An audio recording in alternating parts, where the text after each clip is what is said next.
Nesse conteúdo nós vamos falar de três empresas, vamos falar de CEMIG, Copasa e também de Auren Energia. Vamos entender informações importantes, né? Vamos analisar a parte também estrutural das companhias e fazer também uma análise de um relatório aí a respeito se vale a pena trocar, né, CEMIG por Copasa. A gente vai entender detalhes importantes para você que investe ou está estudando uma dessas empresas para fazer parte da sua carteira de investimento. Seja bem-vindo ao nosso canal. Eu sou o Thiago. Se você ainda não é inscrito, já se inscreva. A gente vai começar falando aqui da cotação de CEMIG, né, que é as ações preferenciais. A gente observa queda forte nos últimos dias, né? Chegou à região dos R$ 10 no último fechamento de sexta-feira, né? CEMIG vinha numa expectativa aí de anúncio de bonificação, teve também algumas questões internas que acabaram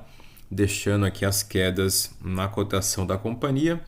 A máxima mais recente está aqui, ó, 11,32 em março, dia 19, e um pouquinho mais atrás, no ano passado, ela chegou a bater região dos 11,73 aqui em novembro do ano passado. Seguindo aqui, falar um pouquinho das ações, os códigos de CEMIG, né? Temos CEMIG 3, que é a ação ON ordinária. Ela tem a proteção, né? Tag along de 80%, que é a proteção ali para o acionista minoritário. Já a CEMIG 4, que é a preferencial, ela não tem proteção para o acionista, não tem tag along. Então aqui já é um ponto, né? Há quem diga preferir uma proteção aí, escolher com relação ao investidor minoritário, então é uma questão de escolha, né? Então, CEMIG 3, tag along de 80 e CEMIG 4 não tem proteção de tag along, né? A gente tem aqui as performances nos últimos 12 meses, tanto de CEMIG 3 e também CEMIG 4. Seguindo aqui, falar um pouquinho, agora a gente começa a entender essa visão do relatório, né? Temos aqui CEMIG e Copasa, né? Ambas elas pertencem ao controle, né, do governo do estado de Minas Gerais. Então, ambas as companhias elas são estatais, né? Uma é do saneamento básico, que é a Copasa, e CEMIG do setor elétrico, né? Antes da gente começar a fazer aqui as comparações de indicadores, né, de desempenhos, o que é importante você entender, né? Eu, Thiago, particularmente, não gosto muito de comparar empresas, mesmo do setor perene, né? Porque são dinâmicas diferentes. Então, quando você vai fazer uma troca, né? Vamos supor, eu vou trocar ali Banco do Brasil por uma elétrica, eu vou trocar ali uma elétrica por uma empresa do sistema bancário, sistema financeiro. Então, você tem que tomar um aprofundamento muito maior do que simplesmente, né, ver vídeos, ver alguns relatórios, porque são categorias, né, e tem dinâmicas diferentes. Por exemplo, no cenário hoje macroeconômico, você tem um cenário de instabilidade, quando nós falamos da parte de juros, né? Crescimento econômico, ali a questão inflacionária. Então, o sistema financeiro brasileiro ele tem muito mais potencial de absorver essas questões, né, do que um sistema elétrico que pode sofrer alguns tipos de interferências, né, governamentais para fazer ali alguns ajustes no preço, né, de tarifa. Então, você tem que tomar cuidado quando você vai fazer trocas, né, na carteira. É um alerta, né? Eu, Thiago, particularmente gosto muito de aprofundar muito mais além de relatórios, né? Mas aqui a gente traz, inclusive foi um pedido de inscritos, a gente falar um pouquinho de Copasa, de CEMIG, ver as diferenças entre elas. A gente vai fazer esse conteúdo aí para vocês aprenderem, né? Conhecerem um pouco mais. Então, CEMIG também aqui, já falamos no canal, tem dividendos recorrentes, atrativos, né? Ela paga geralmente mais alongado, então faz datacom no ano, paga depois de um período maior, geralmente no próximo ano. Inclusive agora no dia 30 de abril tem a assembleia, né, que nós já falamos, vai ter ali a deliberação de 65 centavos ali por unidade de ação, que são os dividendos que ela anunciou, cerca de 1,8 bilhão de reais. Então, dividendos, nesse momento, a CEMIG está tendo uma atratividade interessante também. Seguindo aqui, a gente vai falar da bonificação, que não veio, né? Foi realmente uma expectativa que o mercado tinha, afinal de contas, a CEMIG tem uma excelente saúde financeira, né? Então, a bonificação ela era esperada até 30% ou até menos, mas não tivemos aí nenhuma proposta até o momento de bonificação, né, para quem tem as ações de CEMIG. Seguindo agora, falar um pouquinho de Copasa, né? Poucas ações aqui da Copasa, ó. Copasa tem apenas as ações ON, né, as ações ordinárias. Também quedas fortes nos últimos dias, né? A gente observa desde o final de março, ó, uma tendência de venda, né, nas ações, desde o finalzinho de março. E o fechamento aí na última sexta-feira, região dos 19,60, né?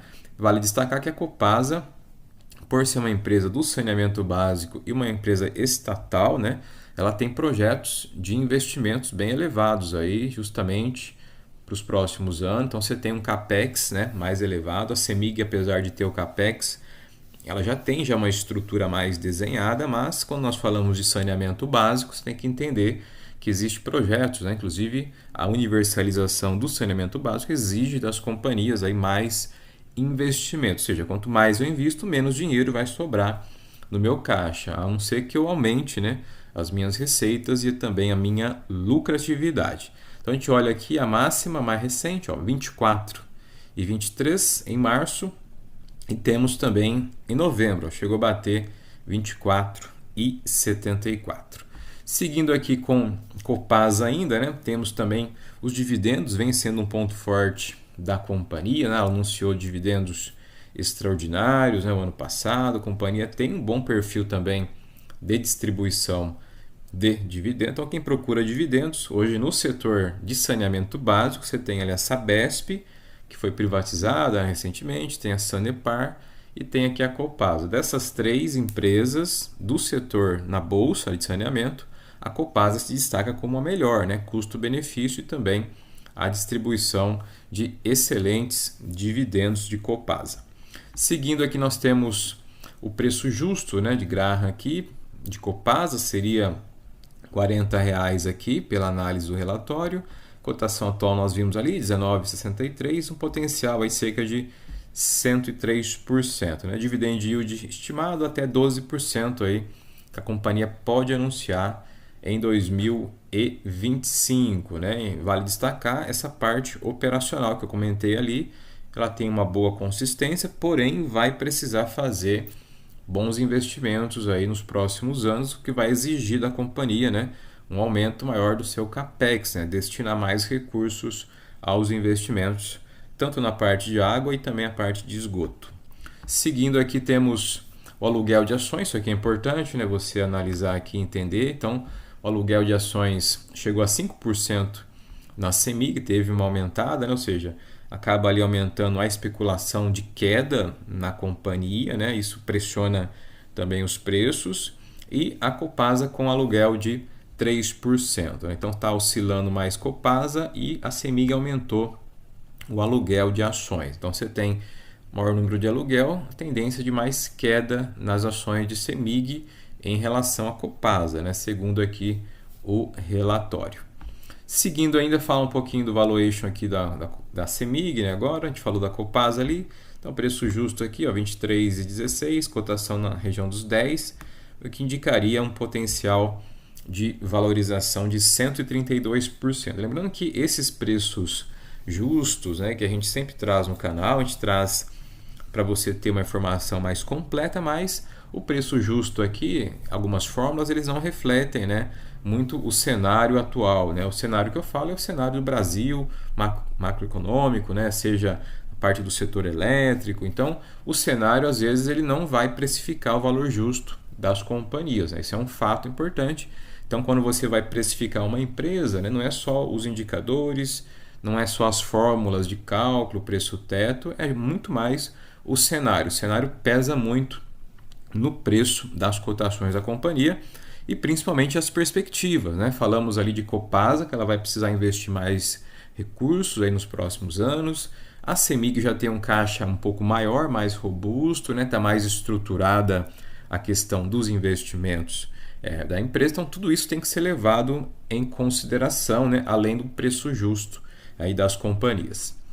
Seguindo agora, vamos falar de Auren Energia, né? A Auren Energia também, a companhia anunciou recente aí dividendos, né? Apesar dos valores não serem tão atrativos, a companhia vem cumprindo ali o seu papel de pelo menos repartir, né, dar uma parte do lucro aos seus acionistas. E aqui temos a cotação da companhia.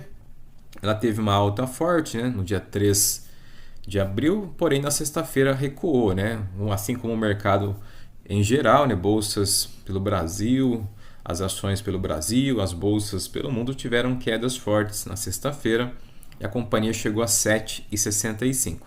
A mínima que nós temos é 7,39 em abril e também 7,44 em março de Auren Energia, né? Então, muito além dos dividendos de Auren, a gente tem que entender o plano de negócio da companhia, né? O modelo que ela está desenhando aí para os próximos anos. Afinal de contas, hoje ela é a terceira maior geradora, né, de energia do Brasil, né? Atrás ali de Eletrobras, Engie também, mas a gente nunca sabe, né, o futuro, né? A gente projeta, a gente faz as projeções, mas a Auren pode se tornar talvez uma das maiores ou a maior geradora e comercializadora. Futuro, né, para isso ela tem, potencial tem, como disse de CEMIG e de Copasa, o cenário faz o preço, né? Então não é só o potencial da companhia que vai precificar a Auren neste momento, mas é o cenário, né? A alavancagem, o endividamento, o cenário Brasil, né? Setor elétrico também. Então, tudo isso entra na conta do preço de Auren Energia. Para a gente entender um pouquinho mais aqui, ó, o PVP, que é o preço sobre o valor patrimonial, hoje é o menor, né? Desde que a companhia se tornou Auren, era a antiga CESP Energia, hoje 0,6 é o menor preço sobre o valor patrimonial, né? Seguindo também aqui o VPA, que é importante, que é o valor pelo patrimônio. Então, pelo patrimônio que ela tem aqui hoje, ó, 12,57 seria o valor justo, né? Mas ainda precisa, né, fazer os ajustes dos ativos que ela adquiriu da AS Brasil, né? Então, esse 12,27 é o que ela já tinha no passado, né? Então, importante entender isso. Quando tiver ainda os ajustes, precisa ter toda uma auditoria contábil, né? Fazer toda uma alocação patrimonial dos passivos, dos ativos, tem também o ativo circulante, então demora um pouquinho para você ter, né, esse ajuste real do patrimônio hoje de Auren. Então esse R$ 12,27, que seria o valor justo, é pelo patrimônio que ela tinha no passado, ainda não está incorporado todos os ativos que ela fez a aquisição. Então você vê que a Auren tem um bom potencial, né? Mas o cenário hoje precifica forte na companhia. Seguindo aqui, falar um pouquinho, né, da receita, né? 1,4 bilhão deve aumentar, né, com a aquisição aí da S Brasil, também de outros ativos que ela fez nos próximos trimestres. Então a receita vai aumentar, comercialização é o ponto forte, aí tem hidrelétrica, eólica e também solar, né, que está entrando no portfólio da companhia. Então ela tem uma boa diversificação, né, na geração hídrica, eólica e solar e também na comercialização de energia, né, que ela faz as vendas B2B, né, ou vendas diretamente aos pontos de uso de energia. Então falamos nesse conteúdo, né, de 3 boas empresas, né, elétrica e também saneamento básico. CEMIG, foco dela na distribuição de energia, estatal mineira, né? Copasa, empresa também estatal mineira, foco no saneamento básico. E também falamos de Auren Energia, né? Foco na geração, comercialização de energia. Importante que antes de você investir, né, antes de você trocar uma companhia pela outra, entender não só os relatórios, né, não só os indicadores, mas o cenário, as perspectivas também de futuro, né, que isso faz toda a diferença para quem quer colocar boas empresas aí ao longo do tempo. Se você ainda não é inscrito, já se inscreva, faça parte. Nos encontramos nos próximos vídeos. Abraço!